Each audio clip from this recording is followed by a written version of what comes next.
What's up, tribe? How you guys doing? What's going on? What's going on? Hey, everybody. Happy Martin Luther King birthday. I hope that you guys did something as an act of service today. Here in the DMV, the temperature, the weather is bad. It's snowing. It hasn't really started sticking to the streets yet because I just got home about 30-40 minutes ago. I was out trying to run some errands. Um, because they kept changing the time. Well, every time I looked at the weather, let me say that they kept changing the time. So, anyway, but I hope you guys were able to do something today as an act of service for today. Yeah. So let's get into some things of the things. Um, I will be dropping the link after we go through this article. So if you guys want to come up and you want to share something, or you have an opinion, or if you want to add your 2 cents, by all means, I will be dropping the link. I am streaming on both channels, so the link should work on both channels. That shouldn't be a problem. Remember, you do not have to show your face, but I do have to verify who you are backstage, even if you are somebody that I know. So, for example, Xavier, I know you come up. I know what your icon looks like, but that's how they got me the last time. It was somebody that I knew, and they had stolen that person's picture. So you just got to show me backstage, but I will not put your face on screen. Ross said my active service was going to work. I know that's right. I should have come to see you today. I was in your neck of the woods. I mean, you might have more than one job, but the job that I ran into you on, I should have came and see you, girl, because I was in your neck of the woods. It's snow and temps are in the single digits here in Memphis. Oh, in Memphis, what? Do you prefer that we view the lives on the other channel? So, see, Golden, thank you. That's a good question. What I'm going to say is this: I'm trying to get the watch hour. So the short answer is yes. But I know that the majority of the chat is probably on the main channel right now. But the answer is yes, because that is where we're moving to. Once I get that channel, once that channel is monetized, we'll be doing all TV show reviews, lives, and all that. That'll be on that channel once I get it monetized. I'll probably stuff like this. I'll probably still stream, but as far as reviews and stuff like that, it'll be over there. So yes, and I appreciate that, C Golden. Thanks for asking. Hey, boo, what's up, Aaron? Hey. All right, you guys, let's get into it. I'm not gonna spend a whole lot of time. Now I will say this. I did schedule the Married to Medicine review for 6:45.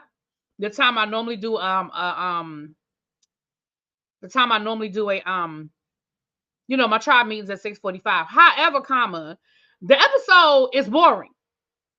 And I may wait until after Dr. Heavenly and Carlos King do their review, and I may combine it. So it's scheduled, but just know that is subject to change because the episode wasn't really giving me a whole lot. Matter of fact, I actually turned it off in the middle. I haven't even finished watching it yet. But we will review it. But I just think I may wait until after I hear what Dr. Heavenly adds her 2 cents, because that's always going to give us something to talk about. So that may be pushed back. I don't think I'm going to have to go to work tomorrow, so I may either do it later on tonight or I'll do it tomorrow morning if work gets canceled. I'm trying to wait and see what they're going to say. They're calling for more snow tonight. So we should, All right, let me get into this for the people who be like, you take you too long to get to it. It take you too long. So let's get to it. You guys know that this season of the Real Housewives of Potomac has been, a lot of people are saying, has been very lackluster. I noticed Phaedra didn't go live this week. Child, after last week's fiasco, even though it went viral and everything, I think Phaedra just didn't want no parts of that. But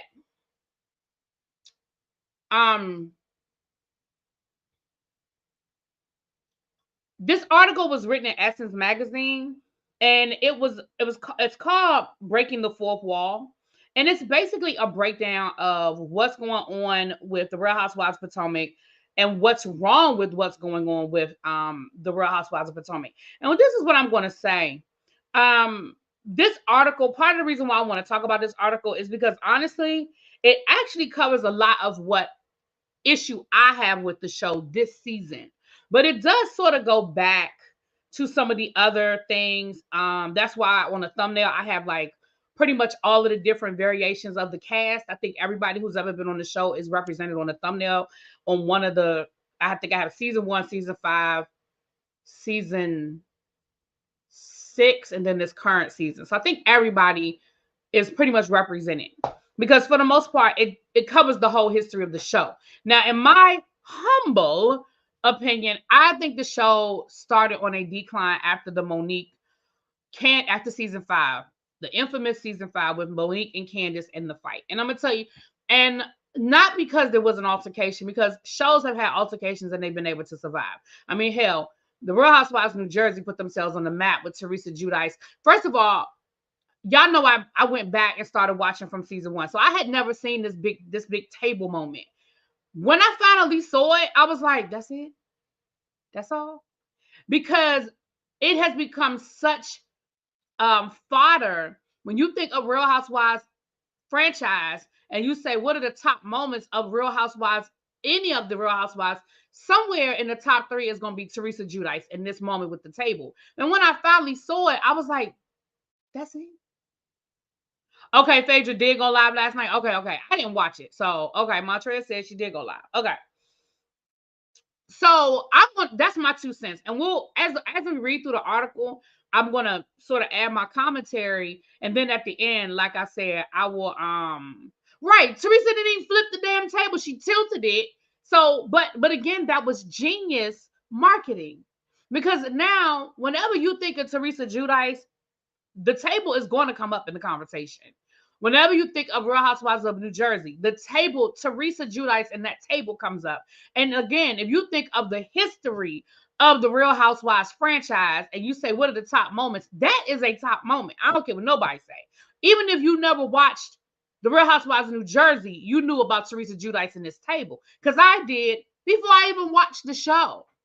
So with that being said, hey, Andre, what's up, my love? Hey, Too Feisty. The love was dry. You got kicked out. Too Feisty, you was over there trolling and got kicked out. How you get kicked out, girl? Y'all are funny to me. You got kicked out the damn live. Girl, you over there trolling. So this article was written. Let's go to it. I'm gonna read it from here, but I'll put the link in the chat in case you guys don't have the article. Hold on, let me do that now. But I'm gonna read it from my phone so I can be reading the chat as I'm going through. Or do y'all want me to put it on the screen? Let me know what y'all want me to do. Y'all want me to put it on the screen? Or y'all okay with me reading it from my phone? I'm gonna put the link. I will put the link in the chat in case you guys want to go back and read it. And I was able to go right to it. I don't think you need a subscription to Essence to get to well, at least not the link that I got. I didn't need a subscription to Essence.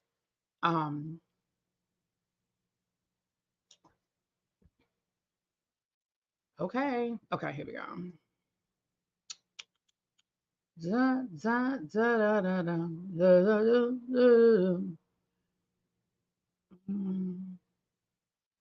Where is it?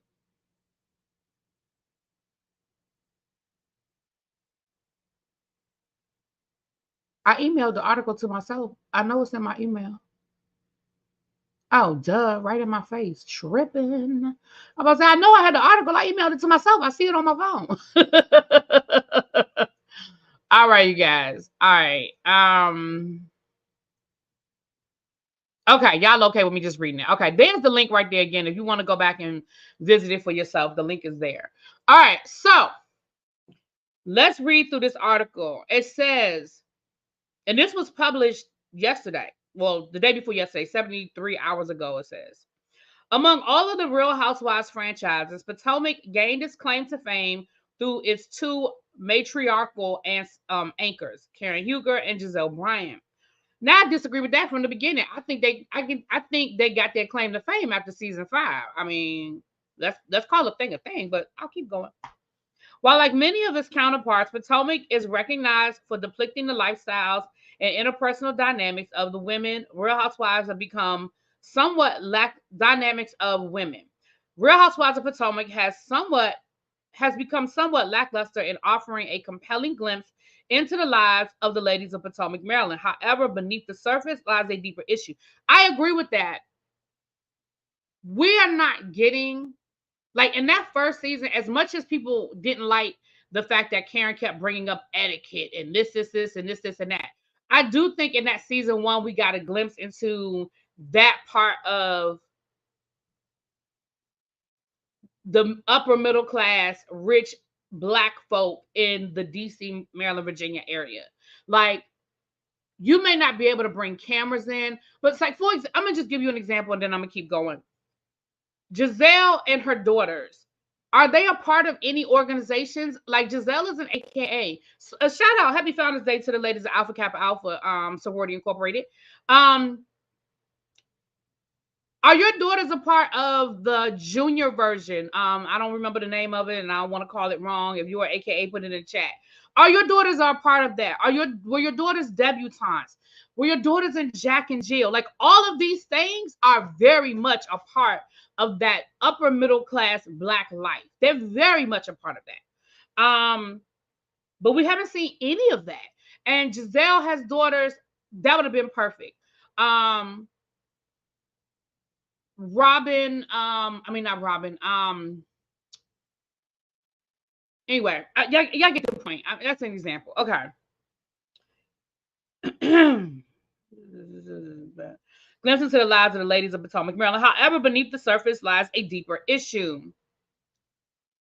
20 pearls, right? Each sorority has that junior group, right? And so, like, are your daughters a part of it? You have 3 daughters. Were they not in anything? Did they not have a debutante?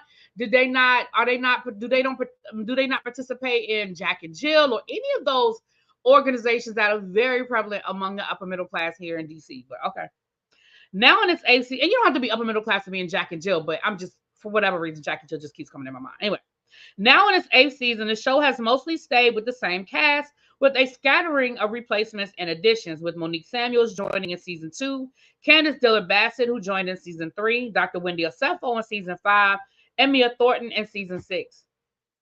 Outside of some of the newly minted friends and housewives, the show's anchors have mostly remained the same. Huger Bryant, Robin Dixon, Sharice Jackson, now a friend of the show, Ashley Darby, and Katie Rose, who was fired after season 1 and brought back for season 4. The franchise has been on a sharp decline for some time now, mostly due to the uninspiring storylines of most of its cast, coupled with the pervasive hazing, combined with an undercurrent of colorism and blatant unfairness, has made the show increasingly harder to watch. And I'm going to pause right there. I was listening to Jamie, that's me. She talked about this article as well. Shout out to Jamie. If I have a mod in the chat, can you guys drop Jamie's channel in the link, please? And you guys can go watch her commentary. She brought up a good point. She said that colorism and favoritism, which are not necessarily synonymous, however, favoritism can come from colorism. And I agreed with that, because I think sometimes favoritism isn't always colorism. However, you can favor somebody because of an underlying issue with colorism. Now, we know colorism has become a conversation. We'll talk about that later. But I just thought that was a very good way of saying that and understanding and separating the two. Potomac has a history of using a bait and switch tactic, deliberately provoking and isolating women within the group, only to subsequently label these women as aggressive. It first reared its head in season 5 when the Green Eye Bandits, Bryant and Dixon, led a crusade against Samuels, who physically attacked Dillard-Bassett and drummed up rumors about Samuels and her family. Though Samuels left the show following season 5, her resounding words have seemed to foreshadow the direction of the franchise's future. Now, listen, I'm not going to get into no whole debate. We are not walking down that road and rehashing the Monique Candace issue. I know some people feel like Monique did this, and some people feel like Candace did that. I ain't rehashing that. I mean, you have an opinion. You're welcome to share your opinion. I'm just saying I don't want us to get stuck in that road, is what I'm saying.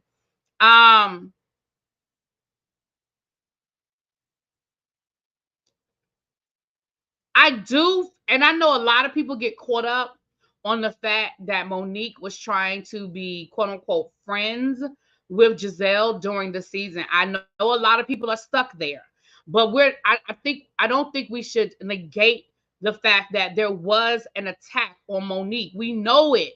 The conversation was had at Andy Cohen's baby shower. The plan was hatched at Andy Cohen's baby shower. We know that Sharice was a part of, like we're not going to negate the fact that there was a planned attack on Monique for whatever the reason was. I don't know if it was colorism so much as if it was just Giselle decides who she likes and who she doesn't like. And that's just it. For whatever reason, Giselle decided she did not like Monique. We will never know why. It could have been colorism. It could have just been Giselle's own personal nastiness. I don't know. But we're going to talk about it. If you have comments, just write down your comments so when I drop the link, you'll know what you want to say, because I want to go through the whole article first and then I'll drop the link, okay?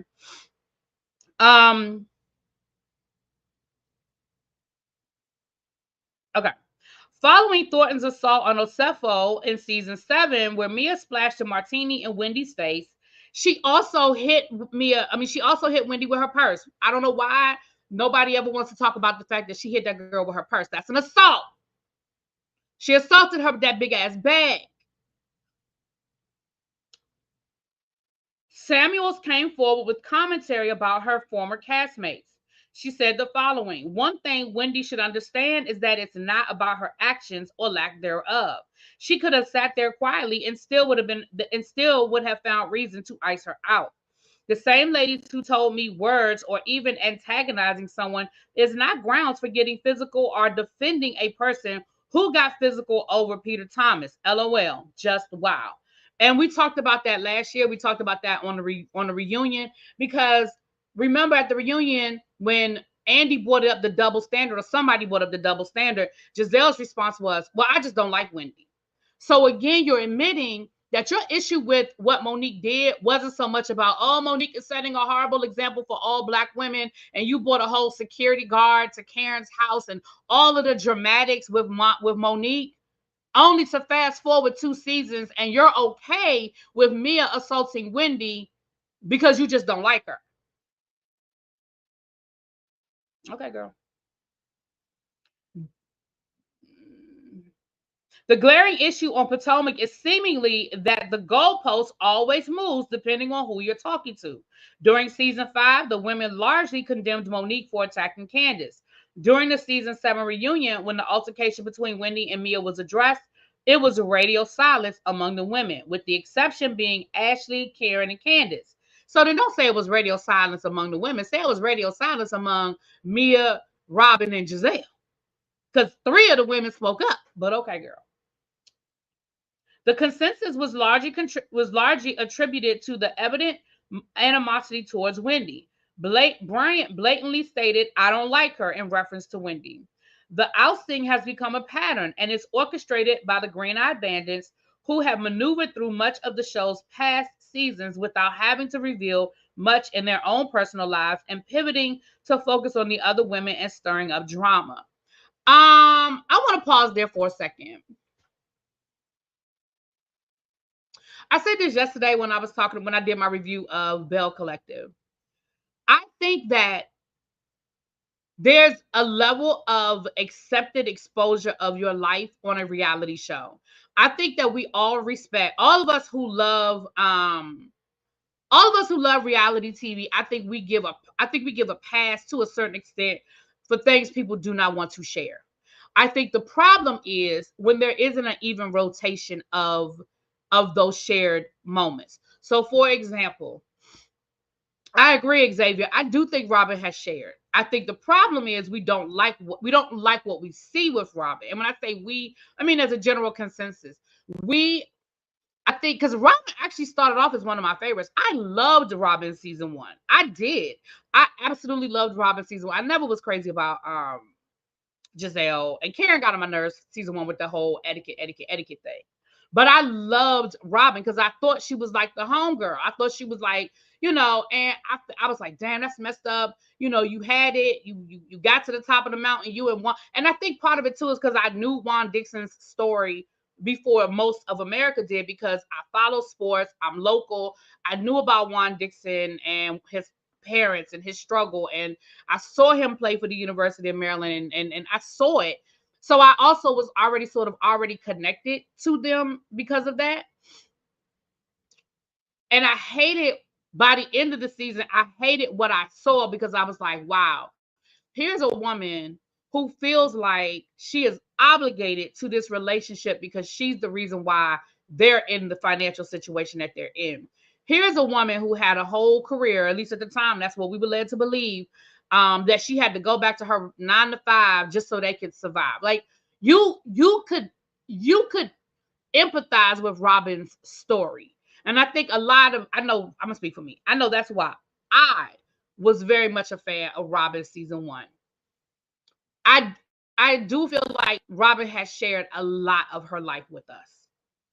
The problem with Karen, I mean with Giselle, is Giselle has gotten away with giving us fucking nothing. Robin was in she was in what is it? Not what is it? When you deal with marketing and stuff, Robin was in what was it, like marketing or something like that? I forget the exact title. I forgot what her title was. But remember Robin had gone back to her 9 to 5. Robin was working a 9 to 5 season 1 and season 2. She was back at work. PR. Thank you. I couldn't get it out. Yeah, she's in PR. And that was what her degree was in and all of that. So we saw that. I stopped watching Real Housewives of Potomac because the thing with Nneka and Wendy gets, we about to get to that crazy homeboy girl. We about to get to that. Giselle has given us absolutely fucking nothing. Nothing. None of us believe any of these relationships. We don't believe the guy from season 1 that was her friend and they was trying to make it happen. We didn't believe the situation. Even though I think her and Sherman were a couple, I don't think it was as serious as Giselle was trying to make it out to be. I think they were dating, but I don't think it was on that level. We definitely don't believe this new guy. Like, I mean, that's your boy toy. He probably blowing your back out, Giselle, but that is not a relationship. There is no future there. I mean, let's be clear, okay? But outside of that, and we definitely didn't. We knew that bullshit with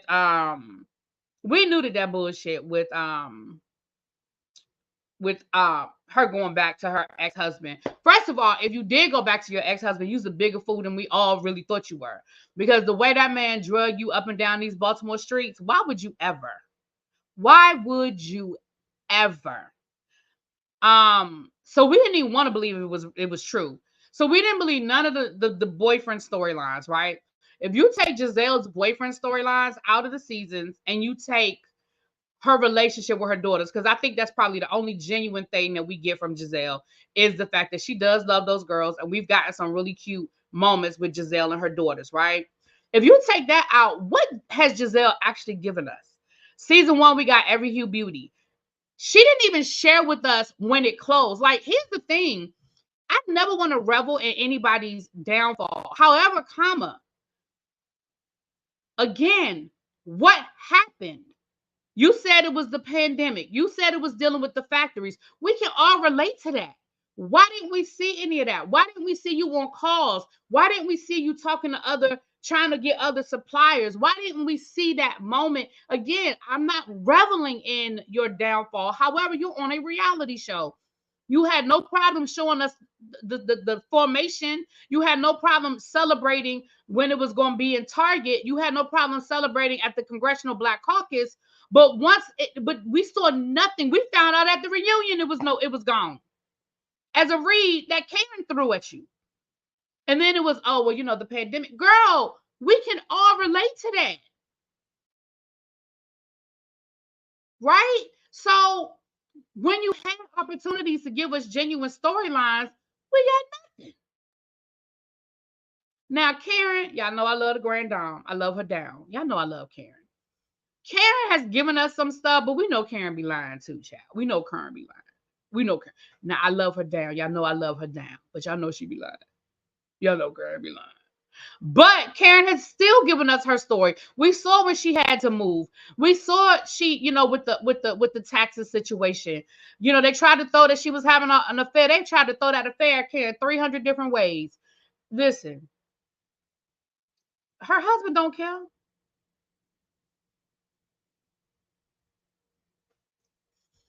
All right, let me get back to the article because see now I'm giving my I want to give my commentary, but because in a minute the article is gonna come forward, so I want to get all of the other stuff out the way. Um, okay. Past seasons without having to review. Okay, I just read that. Okay. These attacks appear to be grounded in projection. Women who enjoy the support of loving husbands, successful careers, and supportive families seem to evoke envy from those who do not have the same privileges. Let's face the facts. Giselle is a divorcee with a high profile ex pastor. Robin is grappling with both financial and marital challenges with her now remarried husband, Juan. Ashley is navigating a purported divorce. Notice they said purported, child, meaning we don't believe it, but you know. And Mia, in recent news, has been seen with a new man, not her husband. It seems like a calculated strategy to marginalize women who exude positivity and possess the qualities others covet. For those who may harbor entitlement due to being fairer skinned, witnessing darker skinned Black women thriving in every aspect of life can be triggering. Interesting. Interesting. And here enters the colorism conversation, right? Nevertheless, in an apparent response to the accusations of colorism and everyone choosing sides after Thornton assaulted Wendy, the producers of Potomac made a seemingly concerted effort to introduce a new cast member, Nneka Ayum, who shares Nigerian heritage with Osefo. Although the inclusion of Hayam of Nneka, I'm just going to say Nneka because I don't want to mispronounce her last name, might be seen as a positive step towards representation of darker skinned women on screen. The on screen conflict between Nneka and Osefo highlights a more profound cultural problem. So here's the thing, you bring another dark skinned woman onto the show, and instead of trying to uplift and instead of trying to negate the idea of colorism, you double down because now we're going from colorism to xenophobia. And this is something I have been complaining about since the first episode when Nneka came on, throwing these accusations at Wendy as it relates to her spirituality, her mother's spirituality, and even we're going to get into that in a second. The rumor about Wendy, the rumor about Wendy's tribe status. Okay, was it colorism when Candace was throwing food at Mia? I listen, pissed stop.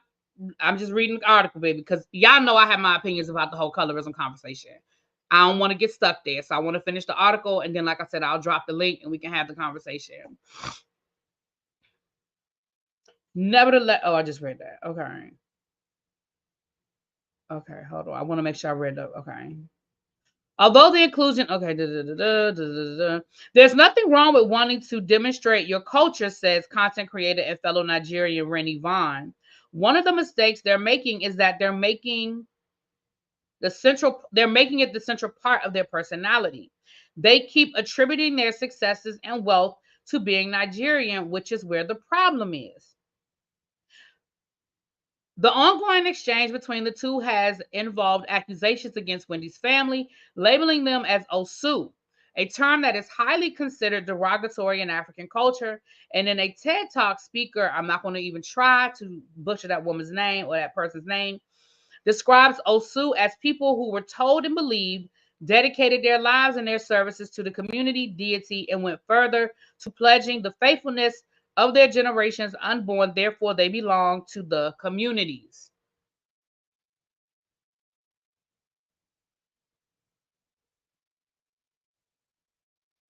Furthermore, the dispute includes implications of witchcraft shrines, most of which are perpetuating ignorance, xenophobia, and fear mongering.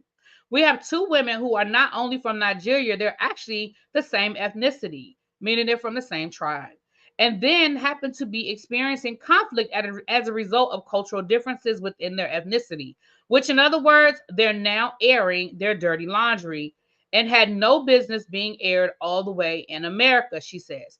And I agree, and that's what I've been saying all along. I have been saying that all season. Why in the world are we having this conversation where we are perpetuating the negative stereotypes that already exist about the different African cultures? First of all, if you ask 10 people on the street to name you 10 countries on the continent of Africa, they might struggle. You understand what I'm saying? Don't get me started. Okay.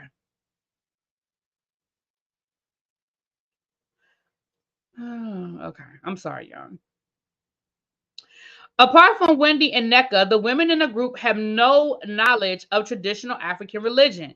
Breaking the fourth wall reveals a more significant concern, a storyline tactically orchestrating a conflict between two Igbo women on national television. Reality TV strives on conflict, but the narrative falters when we clumsily attempt to delve into African spirituality on a national stage. It calls the showrunners to the carpet for allowing the conversation to happen on camera. It's something very devious about the nature of exposing sensitive cultural discussions without the necessary care and responsibility, and intentionally perpetuates stereotypes and causes harm. And this is what I've been saying all season. The implication that Wendy is Osu is one thing. Secondly, when Nneka accuses Wendy's mom of practicing witchcraft, there are accusations and conflicts that take place in the privacy of the home within Nigeria and Igbo culture. You are on African television, you are on American television. You've now taken the responsibility of trying to represent Nigeria. When nobody asks you, it's a heavy burden to carry, quite frankly. So what's up, ma'ams? I want to say this. That's a good question. Ma'am said, I wonder if they added Nneka to Giselle's side of the to ease the colorism conversation. I think they did. I think they did. Something they just said in that article I thought was very, and again, it's something I've been saying all along. First of all, they didn't, production specifically brought this onto the show. If you guys remember, I think it was episode 2, the end of episode 2, where Ashley is having the conversation with Nneka, and Ashley brings up the Osu accusation against Wendy. Remember, there was a blogger who wrote, I'm not saying that's the only place it was written, that's where I saw it, where a blogger wrote about Wendy's family being Osu. They did address it when Wendy said that's not true, that's not factual. It had been addressed. I don't know if it was addressed at the reunion or on a scene. How do you get tangled up? Oh shoot! But it was addressed. And I think it is very negligent of production to bring that on the show. And again, production. You ain't gonna tell me that production didn't tell Ashley to drop that, because that article was 2 seasons ago, 3 seasons. That was Wendy's first season. After Wendy's first season is when that article came out. Again, I'm not saying it wasn't written in other places. I'm telling you where I saw it for the first time. And where I saw it for the first time was after Wendy's first season. So we're talking about 3 seasons ago. So why would Ashley bring it up on camera? I mean, we know Ashley is messy, but Ashley is messy because the reason why Ashley ain't going nowhere is because she's production's pet. She asks the questions. She says the things. That's Ashley's job. That's what she does on the show. She does it well, but that's what she does on the show. Okay. Let me finish up the article. To bring Osu claims to television among a group of women who hardly get along in the first place, most of whom don't like Wendy, adds an extra layer of insensitivity. It not only magnifies existing conflicts, but also exploits cultural interactions for dramatic effect. Among the storylines presented over the show's 8 seasons, none have generated as much controversy and drama as the recent feud between Osefo and Nneka. I disagree. I think the Monique Candace fight, I think, is the biggest thing. But okay. What's even more perplexing is the missed opportunity to explore other noteworthy topics that could be peppered into the show. Nneka's family life, or even Wendy's new talk show. Both Osefo, a doctor of philosophy, and Nneka, a lawyer, had the potential to showcase their affluent and opulent lifestyles, or joining forces, particularly as Igbo women. Unfortunately, this disclosure has become the show's central storyline, overshadowing the opportunity to highlight their achievements. Because we don't know shit about Nneka other than she want to have a baby. What do we know about Nneka? We don't know anything. We are on episode 10. And all we know about Nneka is that she wants to have a baby. That is it, and that is all.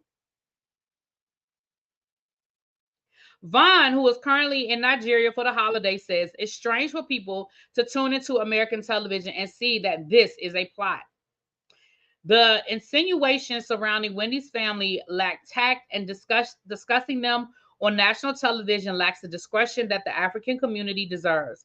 Labeling someone as Osu carries with it institutionalized discrimination, necessitating a conversation that is both delicate and nuanced. The social, economic, and political implications of such a claim are not suited for a platform like Real Housewives. They're in they're in such an awkward fight because they're having a fight where you're throwing heavy accusations that are considered taboo within the culture. If you accuse someone of witchcraft, that is a really big deal. People freak out. It's not something to be taken lightly, and people are very insulated by it. Nigeria is a very religious country, both women and Catholic Christian. To accuse someone of witchcraft is like, dang, you hate them. It calls into question how in tune with the culture they both are. For that to be the storyline for a show about lighthearted drama where they normally argue about having 4 homes or your living room doesn't look good or who got Botox, then to speak about witchcraft and being from a caste system, that is just irresponsible and they should know better. I have been saying this all season. This conversation is way too deep and too serious to be used as a plot line. Now, I can put some of it on production, but I'm gonna also throw some of it back at NECA and Wendy. I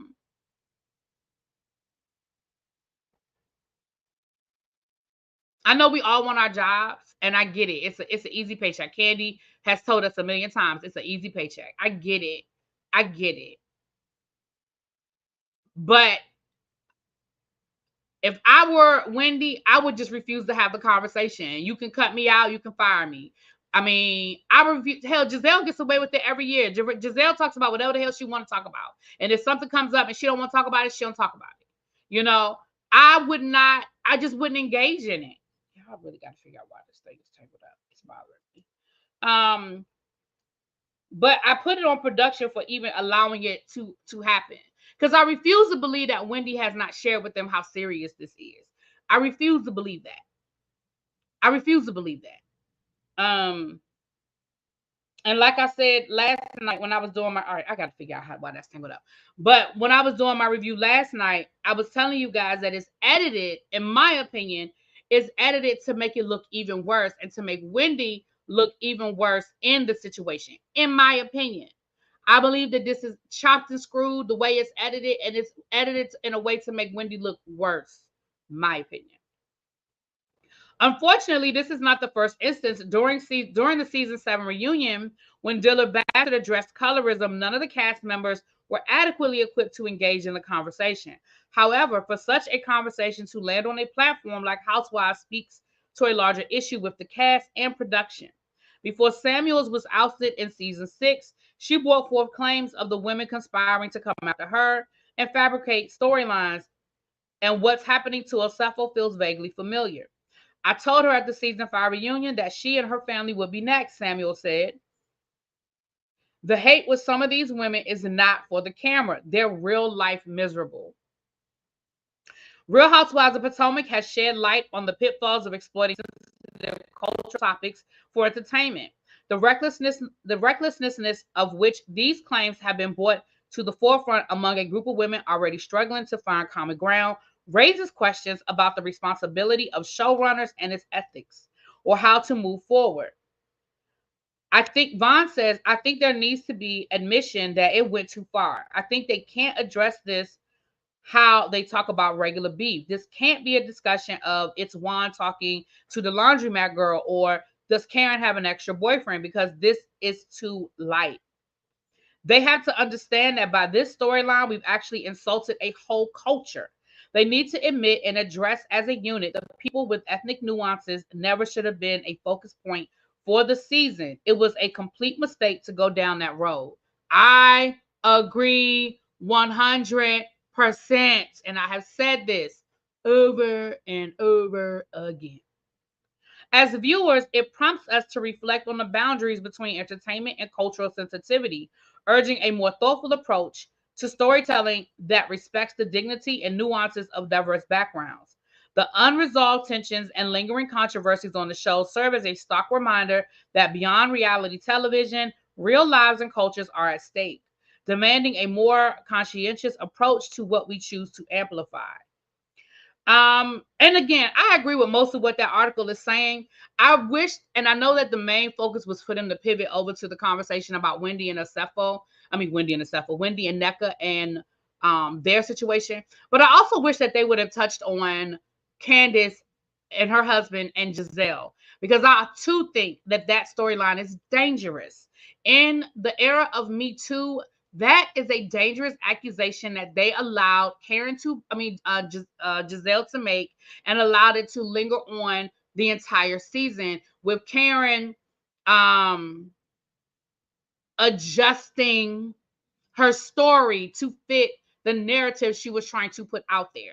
Because in an episode a few weeks ago, when Karen was talking about it, Karen used the word, he forced me into a room. He made me go into the room. Again, making it seem as though Chris somehow, whether it was physically or verbally urging her into this compromising position. But that's not the story. I meant Giselle. If I said somebody else, I apologize. I meant Giselle. That forcing her into that situation. And in an era of Me Too, we can't play that game. You see, I don't know if you guys pay attention, but you saw the whole thing with Aaron Rodgers and Jimmy Kimmel, where Aaron Rodgers made a joke about Aaron Rodgers, quarterback, made a joke about Jimmy Kimmel's name being on the Jeffrey Epstein list, and Jimmy Kimmel and his family started getting death threats. Like, we can't play those games. The stakes are too serious. And I know that the article wanted to focus on the cultural issues with NECA and Wendy, but I wish they had touched on that, because I too think that that was a reckless storyline. And again, if we want to talk about color, we want to talk about colorism, if Chris were Black, if that had been Chris Samuels, now I understand he's a lot bigger physically than Chris, but had that been Chris Samuels instead of Chris Bassett, I think the conversation would have gone to a different level. Had that been Eddie and not Chris Bassett, I think that conversation would have gone to another level. So I think we can't ignore that as well. But Chris, for you to put the accusation out there, I don't think, and y'all know that Candace has not always been my favorite person. Y'all know that. But I do not think that Candace is overhyping how serious that accusation was towards her husband. And it was really, in my opinion, going back to production, it was handled in a very flippant way. Okay? I'm going to drop, y'all, this is really bothering me how this is tangled up. I really got to fix this. I'm going to drop the link if you guys want to come up. Again, remember, you do not have to show your face on camera, but I do have to verify backstage that you're a real person and that you are not, oh, there it is. Whew, thank you. And that you are not coming up here to cause me no problems, okay? D Movie Man said, it's so unfortunate knowing how assault and those issues are so trivialized and not taken seriously in society. To play around with that for the sake of television shenanigans is beyond vile. I agree. And I felt that way last season again.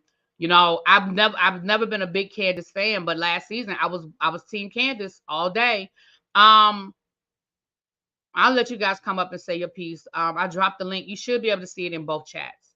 Shout out to the 197 people in the room. I hope everybody has hit the like button and subscribed. If you are not subscribed to my backup channel, if you could please do that at this time. We are almost at our goal of 500 subscribers. I think we were at 499. But now we're trying to get our watch time hours so we can monetize over there. Mims, this says a lot about Carlos King as his mentor as well. I've said a million times that his style of reality TV is detrimental and dangerous to the Black community as a whole. I do find it. Now, I know Eric Fuller is getting a lot of the blame, as he should. He's the producer of these seasons. Yeah, as he should. As he should. I ain't talked to Mims in a couple of days. How you doing, boo? My Mimsy. I'll read some of the comments. The way Giselle, Ashley, and Mia turned into dog pile, or Chris with the and that was the other thing. everything they tried to show us last season to show that Chris did all these things, it fell flat. Chris flirting with Ashley's friend fell flat. Giselle's story kept changing, fell flat. Ashley saying, "Oh, he was in my DMs at 2 a.m. inviting me out," fell flat. And so it's clear that it was an attack. It is clear that the conversation was, all right, it's Candace's turn. It's clear that the season before that, it was Wendy's turn. Wendy just was ready for him. Okay. When they try to come after Wendy, oh, you had plastic surgery to save your husband, to keep your husband. Baby, I never forget when Wendy threw it back at Giselle at the reunion. You had a whole tummy tuck. So was that to keep a man that you didn't keep? I said, bitch, you better let him know, Wendy, you was ready. You better let him know you was ready, Wendy. So was that to keep a man that you still didn't keep?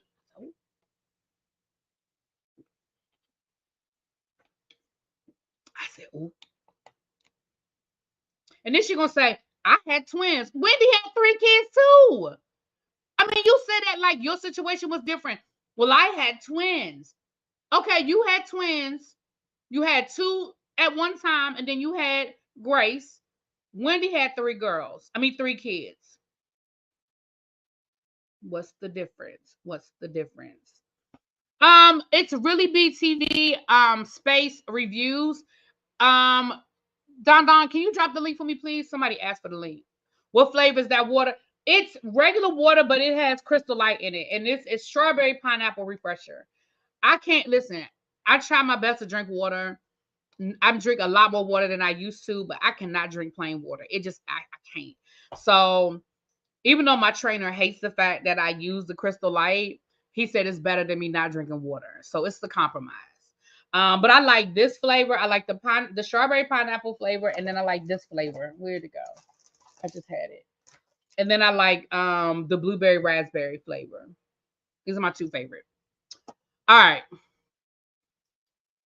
People started digging into Eric because Candace called his name, but be clear, there are other producers responsible. Yeah, right. Eric isn't the only one.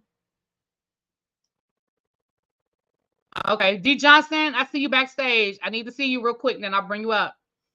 Crystal Light is yummy. Yeah.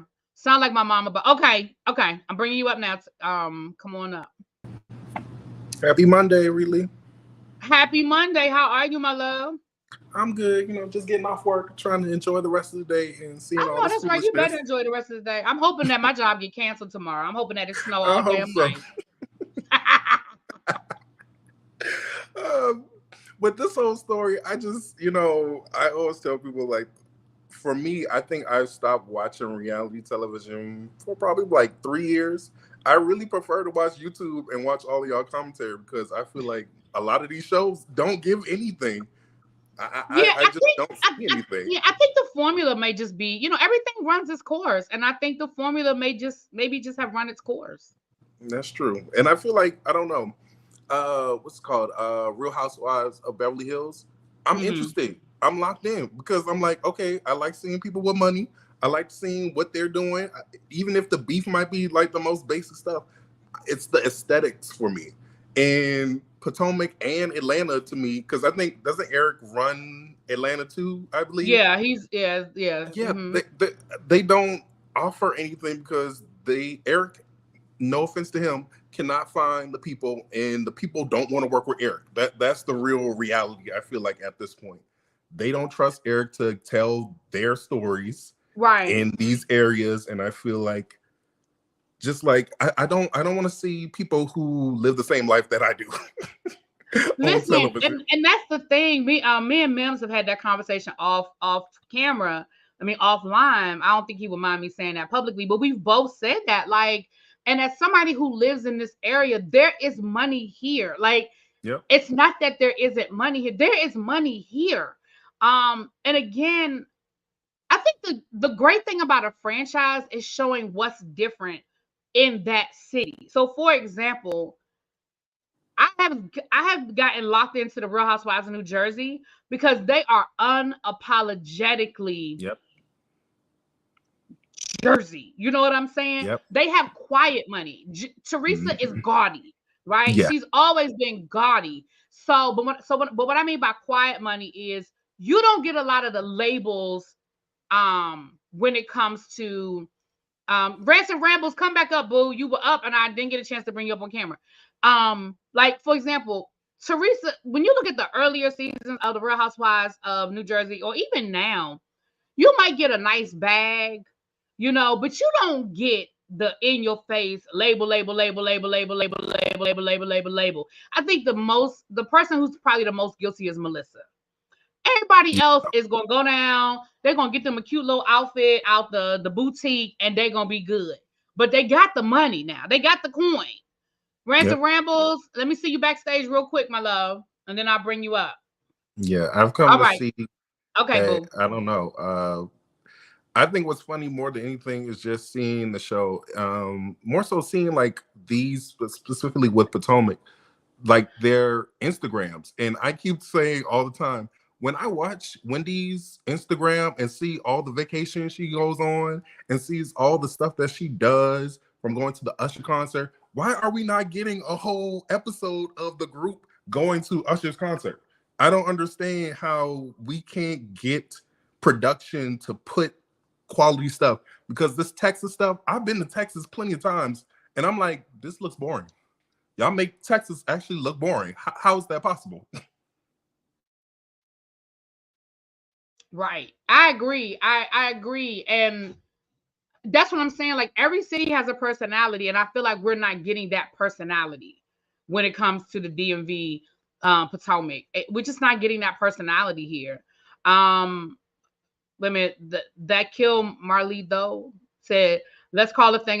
Jizzy is toxic, and the posing has infected the tone of the show. There's nothing light and fun with her. I can agree with you on that. And thank you for the super chat.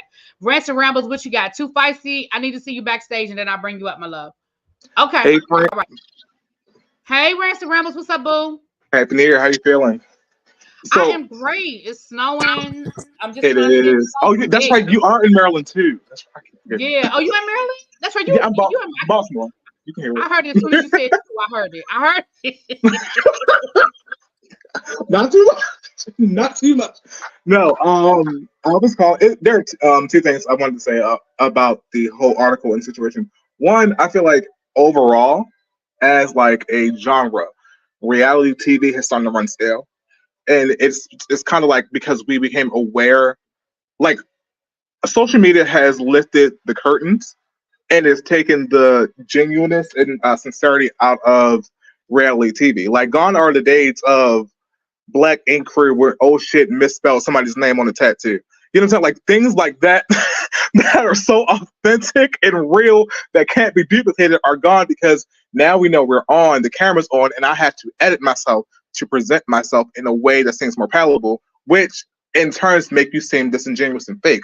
And so now we can clock a storyline a mile away, whereas, you know, back in 2009, I'd say 2009 was like its heyday of reality TV. It's just more organic. So the organic is gone. The storylines, for the most part, you get cheated on, you get in a bad relationship, your man in some kind of crime scheme. It's like we've seen these stories over and over from different reality TV shows, so nothing is even new or fresh or exciting. So I think that's kind of like the overall problem with reality television, is that we're not getting new stories, we're not getting, because it's all been said before. Yeah, I agree. But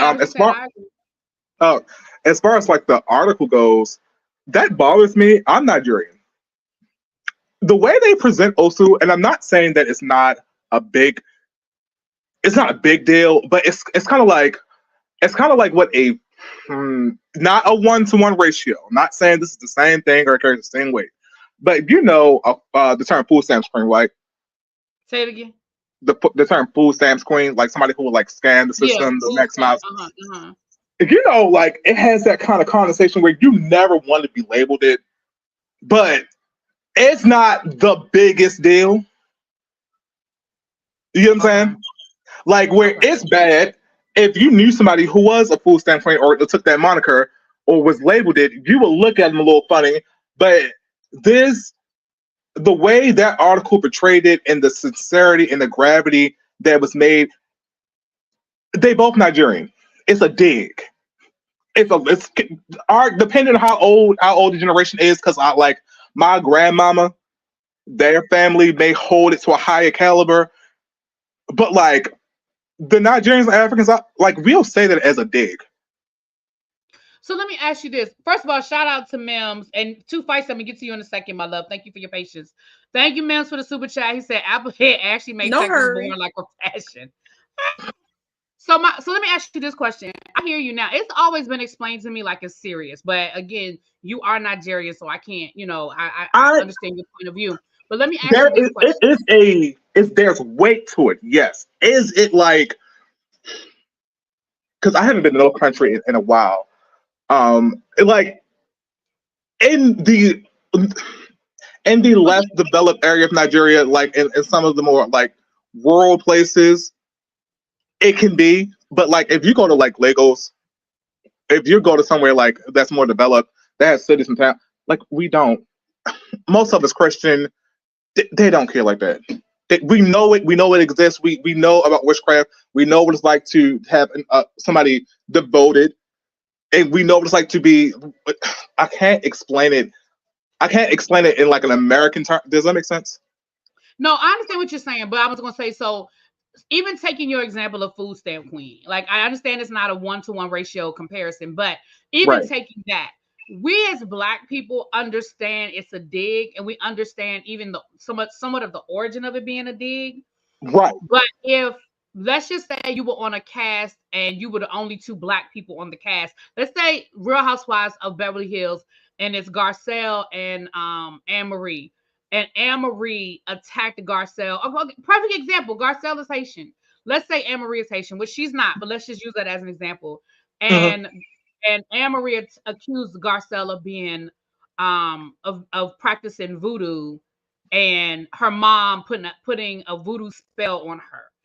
I think the danger is when people outside of a culture don't understand something. Yeah, if I'm talking to you one-on-one and we're both Haitian and I throw it at you as a dig, sure. But it's kind of like when we're in mixed company, know how to act kind of thing. We're both Nigerian. Like if that was an in-house conversation, you had it outside. Right. We're both Nigerian, so there's certain things we just need to keep off the table. And I understand. I understand. For me, that's how I felt about it. You know what I'm saying? Why y'all had to bring my Haitian people into it? But that's what I'm saying. You see what I'm saying? But to me, I was just trying to think of another example. You know what I'm saying? I feel you. I understand. So, Mims, thanks again for the super chat. Marlo equals good example of a food stamp queen booster. I'm not. Right. Nobody wants to be called a Marlo. But right. Nobody wants to be. If you are called a Marlo, it's my thinks you're Marlo. It's not like the end of the world. I just didn't like the gravity of the way the article had made it seem. And that reinforcement of she's Nigerian. She's in Nigeria right now. Like, girl, we get it. It's not a nice word. Relax. I got you. Now, I'm not taking away from that because she's still a bitch. Still a bitch. I got you. What you got to feisty? I'm actually glad you used Garcelle and her being Haitian as an example, because I'm Haitian. And you are absolutely right. My Haitian sister. Shout out, okay? Had that have happened within 2 members of our community, a couple meetings would have been had, a couple phone calls would have been placed. You would have got some overseas phone calls from Haiti. We would have wanted to know what was going on. The Haitian hotline would have been ringing off the hook, because surely would. Grandma would have called. It don't matter what we doing in-house and what beefs and we stick together when it comes to outside of our community. Now, we can fight at the house in the backyard, but when we around other people, we know how to act. And honestly, you would think that would be the case across the diaspora, because typically us as Black folks, because like I said, I'm Haitian, my mom is Haitian, my dad is African American. You would think that would be the case amongst all of us in our community. I came up here to say that Giselle is the problem. I think there's a pattern of behavior. I think, you made it a point to say that you think it started season 5. I think Giselle has been a problem since season 1. I haven't forgotten how much they tried to harass Katie into putting herself into a box when she had that ceremony giving her children their Jewish name. And again, as someone who is of mixed culture, I see no problem with her having her children understand and have representation in their lives for both parts of their heritage. I agree. Only for us to find out that when it comes to Robin's genetic makeup, she has very little African in her, African ancestry in her, period. To go back and forth with Katie, who is, like I said, arguably more Black than she is. Potomac has been a problem for a while. The root is Giselle. Those issues spilled over into the Ultimate Girls Trip. Giselle has been allowed to make false allegations that are unfounded. Yes. Nothing. That situation in Thailand could have become very serious. That whole thing Absolutely. with the bottle. Absolutely. We are in another country. Their laws are different. Somebody can go to jail and go to jail for a long time over something not only trivial, but you don't even know if it's true, that who's responsible for it. You just throwing it around. And she pressed that issue. That issue escalated. If anybody watched the season, that issue escalated. And I did not watch it. I got this information secondhand, but I'd heard that last night on Watch What Happens Live, she continued to say that it was Candace that took that bottle. That the two girls from Salt Lake City were not the ones that took it. That's what I heard. I don't know. I didn't watch it. But they literally had the footage. They literally, I mean, I know you know this, but yes, literally at the end of the episode, at the end of the whole season, in the ending montage, they are holding the bottle and giggling and talking about how they never searched such and such place. Oh my gosh, it was hiding in plain sight the whole time. And they literally had the bottle in their hand. Production made it a point to show us who was responsible because it escalated so much. My genuine heart went out to Pepsi, who looked terrified in that whole scenario. Pepsi looked like he thought he was getting ready to get fired. Yeah, and I mean he could have gotten arrested for that, because the go-to is to blame the staffing for taking something when something goes missing. Absolutely. So I really went, like I said, he was crying. The emotions were real. Yeah, he was crying, and I felt so bad for him. And Giselle was unapologetic. It was, that's his job. That's his job to find my bottle. That's his. I mean, what else is he doing? So, I feel like there's layers to it, but at its core level, it's just Giselle, and it's just somebody who's never being accountable, or just never being told you're not allowed to do this and being given repercussions for their actions.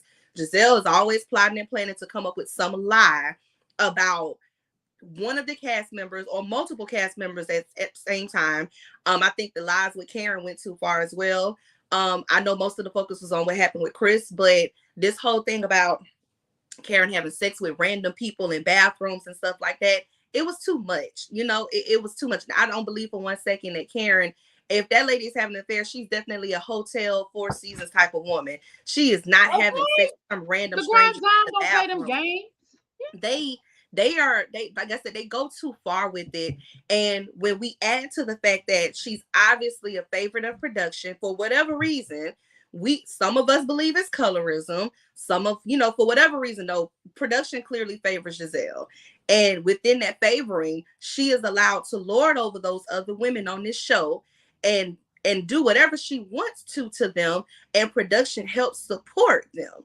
When you factor in Robin and Ashley as well, it makes it worse, because you can literally have the entire cast of women against one person, and that to me is unfair. Even to the point with Giselle, this season I don't like Giselle. And if we compare, I know a lot of people compare things to Atlanta. I never was a fan of Kenya.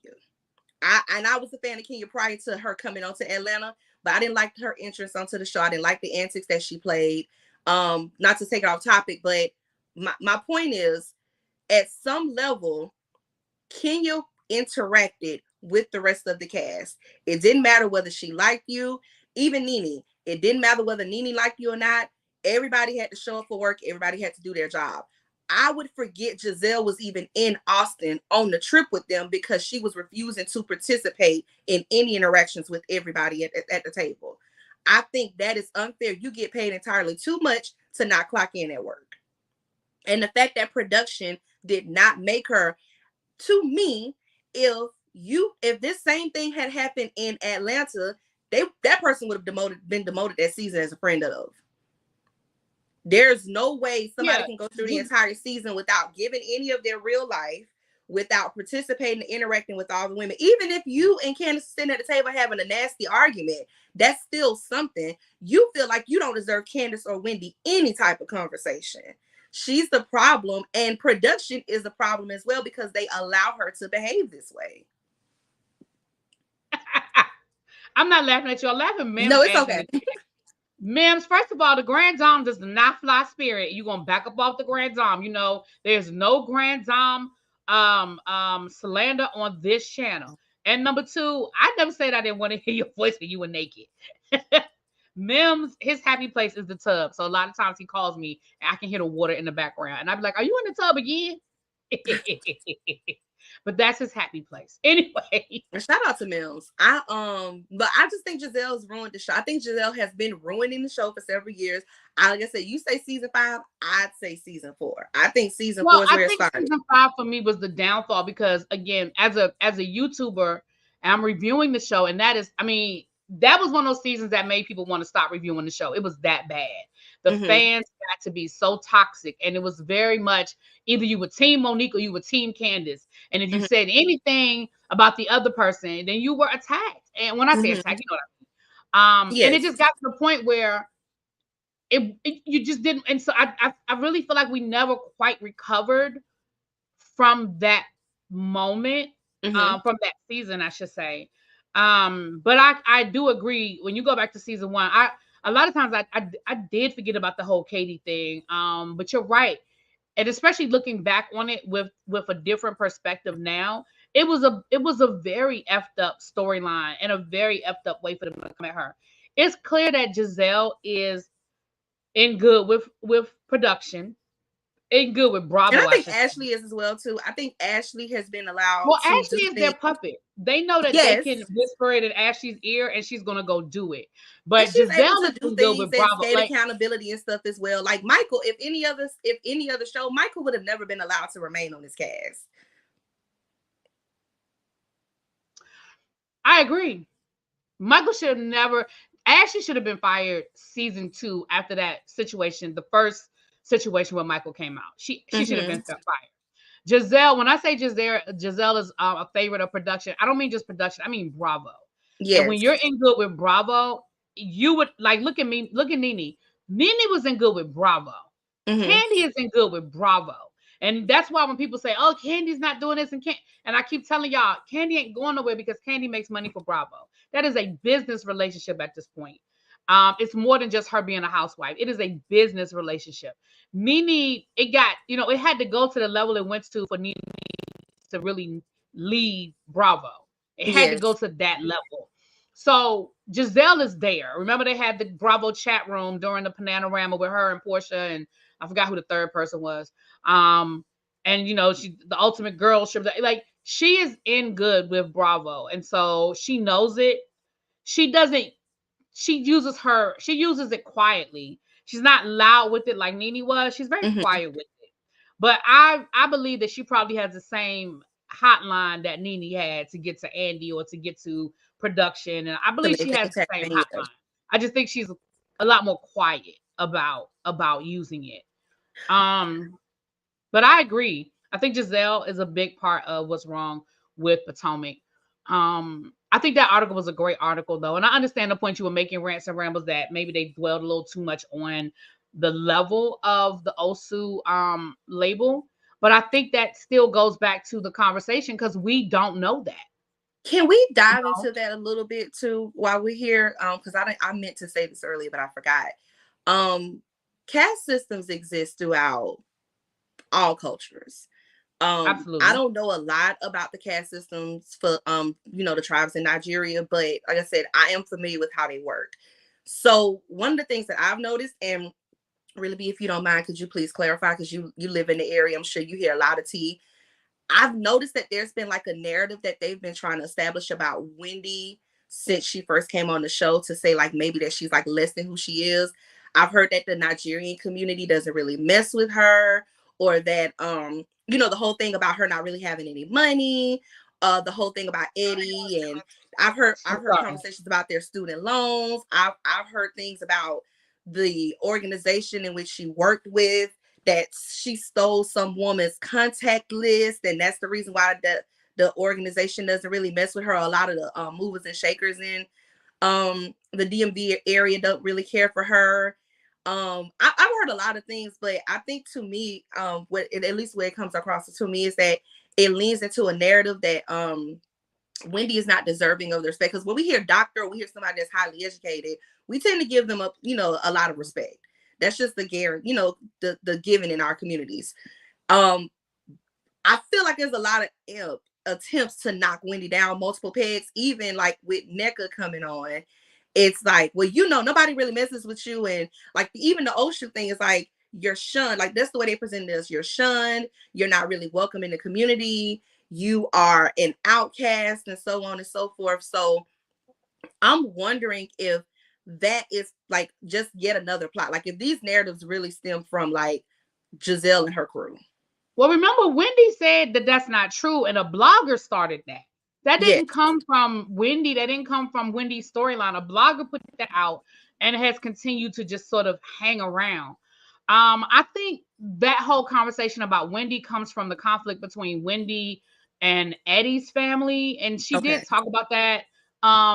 As far as a whole, I don't think that's true, because I do follow Wendy on her social media, and Wendy goes to a lot of events. Wendy is invited to a lot of places. That's what I don't said. think that that's necessarily true. Like I follow pretty much all of them on social media, and I would probably say Wendy goes to more, at least she posts. Let me put this based on her social media, because again, I can't say where everybody really goes because they don't always post it. But based on what people put on their social media, Wendy looks like she goes a lot. She's invited to a lot of events and a lot of spaces.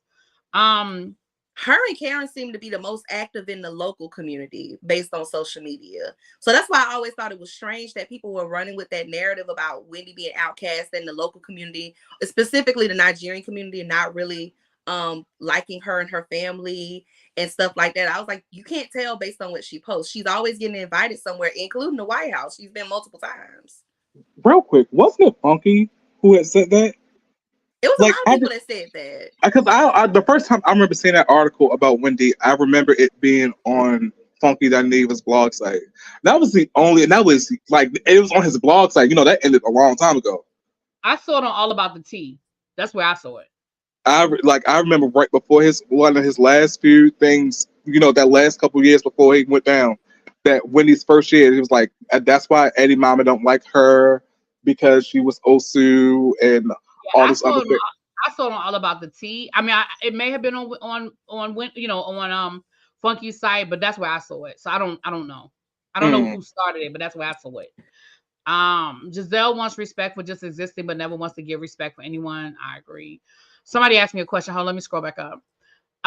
Really B, I have a quick question. Do I need to go back and watch season 1 through 4? Because I didn't start watching Potomac until season 5. I watched all season 4 to know the stories behind everyone. I mean, do you need to go back? You don't necessarily need to go back. It would be helpful to understand some of the other, some of the past storylines. Is it going to be a major effect on what you know and understand now? Probably not. You could probably go back to YouTubers. Yeah, you could probably go back to YouTubers who were reviewing it from season 1. I can't remember what season I started. I've been watching it since season 1, but I wasn't doing YouTube then. I don't remember who, but people like Forrest Rocks or Spill It Boy, or I don't know if Sky's been watching this since season 1. But people who I know were doing YouTube then, you may just want to go watch their recaps. But you could see where Giselle immediately had a hate for Monique the minute Monique came on the show. I mean, that might be helpful to see that. I don't know. That multiple homecoming, that struck a nerve. Yep. And then the minute Candace came on and she got Sharice together, they've been on Candace ever since then from day one. And Ashley and Candace have never gotten along. Can I say an unpopular opinion? I like Ashley for the show. I can't stand Pennywise. Like, I understand this. Is she a trans person? Yes. Is she a scuttlebutt? Yes. Is she dumb? Yes. All these things are true. But if you could say one thing about that big headed bitch, is that she puts in work and she makes the girls work. That okay, can I agree? Can I agree? I will say this: I can't stand Pennywise. I think she's evil and she's not to be trusted. But she will clock in. She Unlike does. Giselle and mostly Robin, she will clock in. She does. And I really feel like reality show needs an Ashley. Every reality show needs an Ashley, and Ashley does her job. You're right. Do we like her? I mean, I'm not a big fan, but every show needs an Ashley. because That's what Marlo was trying to be last season on Atlanta, but it fell short because it was one was terrible. focused only on Candy. Ashley is equal opportunity. Ashley gonna give it. Ashley has gotten into it with everybody on that show because Ashley is equal opportunity. My biggest issue with Ashley, and I maybe it's less with her and mostly with the cast and the viewers. Ashley gives as good as she gets when it comes to Candace, but for whatever reason, it doesn't matter who started it. A lot of times it's Ashley. Everybody always victimizes Ashley as soon as Candace says something. And Ashley has been one of the nastiest people on this show in terms of her mouth and how she interacts with these women. I just really wish they would just let Candace and Ashley fight and let it be a fair one without being like, Candace, you going too far. You did something wrong. Just let them go at it. Well, that's what I don't like Candace. I really Ashley was the one that bought Ashley. If you go back and you think of the majority of story of the messy storylines, Ashley is the one that bought Ashley's at the center. Ashley was the one that told us about Robin's bank account. Robin filing bankruptcy. Ashley talked about okay, Rob, bring you up, boo. That's the first thing I can remember off the top of my head. But Ashley Monique in the accident saying that Monique was drinking, and that's right. Oh, Ashley has done some things. Ashley, it's a little piece of shit. But my God, I feel like a lot of times the past couple seasons would be a lot more boring if Ashley wasn't there. Because she will push. She pushes the narrative. She makes people have conversations. She's all about she's all about let's sit down, let's talk it out. Like she is production puppet, yes, but that's how you are a production puppet. Like Marlo tried, it is terrible. Sheree has tried, she is terrible at it. Ashley, for some God-given reason, can slither her big head self into any fucking crack and just cause chaos and distortion, and it just goes untouched. Kudos. Ciao. Hey, Rye. Welcome. What you want to add, boo? Hey, you guys. How are you all doing today? I am great. You get out that weather, girl. Yes. Yeah. But I just wanted to add my little 2 cents about what I think the problem is. And honestly, I think Giselle is the problem.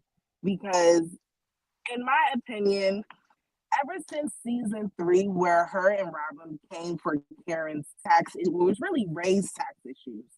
And they kept coming for Karen. I never forgave her since then. And I've always had a problem, and I've always seen that she picks with other people's situations. But when it comes to everyone coming after her, she wants to mute up. She wants to, oh, these people are coming for my family. And it's like, girl, what about you coming for other people's family? Like, what is the issue with people bringing issues to you? And you bringing issues to them where it's okay, and then bringing issues to you is not okay. So that's where I think a lot of the issues lie. And I don't think anybody has really tackled that. So you fast forward to the whole Chris Bassett thing. You fast forward to where we're at now, where she doesn't want to speak to Candace. She don't want to speak to Wendy. And it's like, you're mad because we're pointing out your hypocrisy. You're mad because we're pointing out all the things that you got going on and you don't want to like answer to it. That's where I think a lot of the issues are going left with. And I wish that this season would focus more on Robin's lies and Giselle's hand in it. And I don't understand why they haven't gone that deep into it, or why they haven't touched on it. So that's what I think is the issue. I hear you guys. I dropped the link. That's for one last time. Last call for alcohol. I dropped the link. So if anybody wants to come up, last call. For those who weren't here at the beginning, first of all, it's 215 of you guys here. I hope everybody has hit the like button and subscribed. Hope everybody did that. But I scheduled for the Married to Medicine review for 6:45. I may push it back because this episode really was not that interesting. I'm about halfway through, so I may wait until after I watch Dr. Heavenly and see what she has to say, because you know she's gonna always bring me some drama. She's gonna always bring some content. So I may wait until after that and then do my review either later on tonight or tomorrow morning, because I think my job might be canceled tomorrow. It was dry, and so was the live last night. So yeah, so I mean I'm at the part of the episode where they getting ready to start doing the Reiki. And again, if y'all think that I believe that Phaedra ass is qualified to give somebody Reiki, I've had Reiki treatments before. A girl, bye. And I'm not saying she hasn't done it and all of that, but where is this coming from? Like, this is so. It's remember when she first started talking about being a mortician on the Real Housewives of Potomac, and everybody was like, "Girl, what?" It's the same thing. It's like, what? Where is this coming from? So, I don't know. I mean, is this supposed to be her connection to medicine? I don't know. Phaedra, another one who needs to be held accountable for her stuff, but I can't. You sounding muffled. Oh, my bad. I said Phaedra's another one who needs to be hold accountable for all the things that she be doing, all the shade that she be throwing and stuff. But she's okay right now.